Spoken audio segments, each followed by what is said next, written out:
Friends, good evening সবাইকে। আজকে তোমাদের সাথে আমি শেয়ার করছি আমার বিরিয়ানির রেসিপি।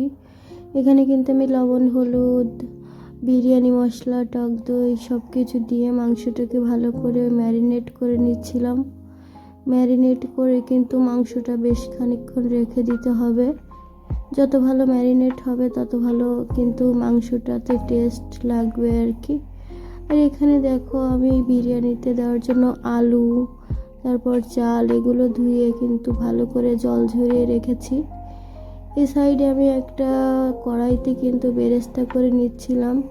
বেরেস্তা কিন্তু ভালো করে করে নিতে হবে এবং বেরেস্তা করার পরে আমি কিন্তু ওই তেলেই আলুগুলো হালকা ভেজে নিচ্ছি।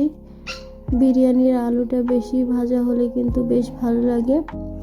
তো সব কিছু কমপ্লিট হয়ে গেলে কিন্তু আমি মশলা কষিয়ে নিচ্ছি। এখানে আমি জিরে বাটা, রসুন বাটা এবং আরও কিছু মশলা দিয়ে ভালো করে কষিয়ে মাংসটাকে দিয়ে দিলাম। ভালোভাবে মাংস রান্না করা হয়ে গেলে আমি অন্য একটা পাত্রে কিন্তু চালটা দিয়ে ভালো করে নাড়িয়ে নাড়িয়ে ভেজে নিব এবং এই চালটা যত ভালো ভাজা হবে বিরিয়ানি কিন্তু তত ঝুরঝুরা হবে।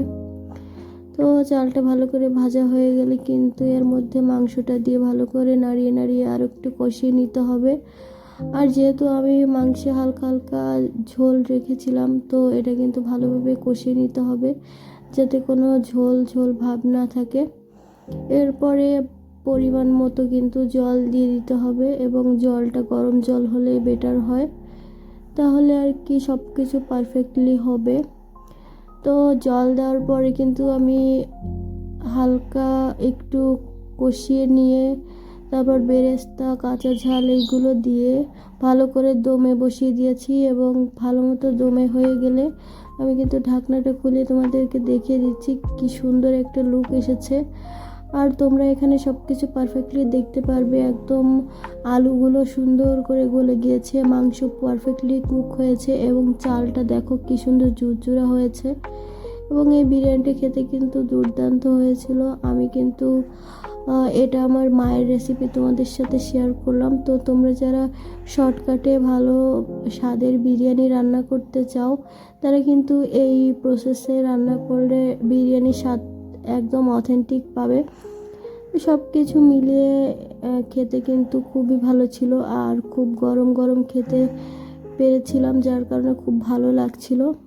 তো তোমাদের ভিডিওটা কেমন লাগলো এটা আমাকে জানিয়ে দিও। আর আমি কিন্তু আজকে খুবই অসুস্থ, তাই জন্য ভয়েস ওভারটা একটু ডাউন হয়ে গিয়েছে। তো ভিডিওটা দেখার জন্য ধন্যবাদ। ভালো থাকবে, টাটা।